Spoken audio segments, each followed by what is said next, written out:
வணக்கம். சற்று முன் கிடைக்கப்பெற்ற மிக முக்கியமான செய்தி ஒன்று வெளியாகி உள்ளது. எடப்பாடி பழனிசாமிற்கு வந்த கெட்ட செய்தி. அதிர்ச்சியில் அதிமுகவின் நிர்வாகிகள்.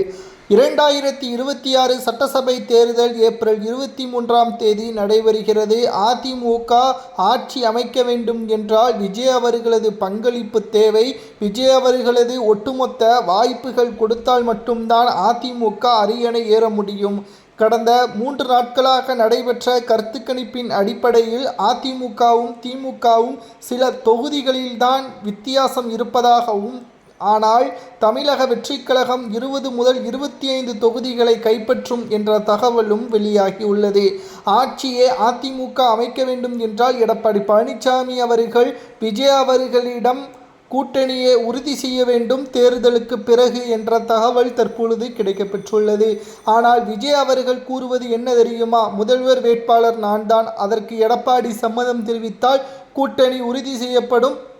துணை முதல்வராக எடப்பாடி இருந்து கொள்ளலாம் என்பதையும் விஜய் அவர்கள் தெரிவித்துள்ளார். இதனால் எடப்பாடி பழனிசாமி அவர்கள் என்ன செய்வதென்று தெரியாமல் அதிர்ச்சியடைந்துள்ளார். மேலும் 2026 சட்டசபை தேர்தலுக்கான வேட்பாளர்களை அறிவித்த நிலையில் ஒட்டுமொத்தமாக சுமார் 140 தொகுதிகளுக்கு மேலாக அதிமுக தனி பெரும்பான்மையுடன் ஆட்சி அமைக்க வேண்டும் என்ற யுக்தியையும் தற்பொழுது வேட்பாளர்களிடம் அந்தந்த தொகுதிகளில் மாவட்ட செயலாளர்கள் சிறப்பாக செயல்பட வேண்டும்.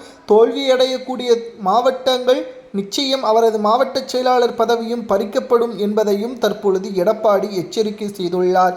இதனால் களப்பணிகள் மும்முரமாகவும் பூத் கமிட்டிகளின் நிர்வாக பொறுப்புகள் மிகவும் சிறப்பாகவும் செயல்பட வேண்டும் என்ற எதிர்பார்ப்புகளையும் தற்பொழுது எடப்பாடி பழனிசாமி அவர்கள் நிர்வாகிகளிடம் கூறியுள்ளார்.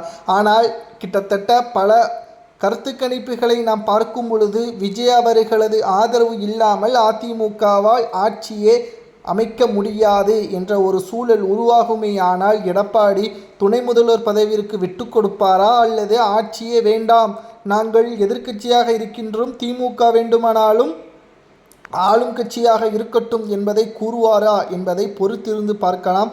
ஆனால் அதிமுகவின் உள்ள ஒவ்வொரு தொண்டர்களது மனநிலையும் எப்படி இருக்கிறது தெரியுமா? வைத்திலிங்கம், மனோஜ் பாண்டியன், OPS இவர்களை கட்சியிலிருந்து நீக்கியதுதான் எடப்பாடி செய்த மிகப்பெரிய தவறு. அனைவரையும் ஒருங்கிணைந்து செயல்பட்டிருந்தால் இன்றைக்கு அதிமுக தான் தனி பெரும்பான்மையுடன் மெஜாரிட்டியான ஒரு கட்சியாகவும் தமிழ்நாட்டில் வலம் வந்து கொண்டிருக்கும். ஆனால் எடப்பாடி செய்த தவறின் காரணமாக விஜய் அவர்களை தேடி செல்லக்கூடிய நிலைமையை உருவாக்கிவிடுவாரா என்ற அச்சமும் தொண்டர்களிடம் நிலவி வருகிறது. இதை பற்றி உங்களது கருத்துக்களை கமெண்டில் கூறுங்கள்.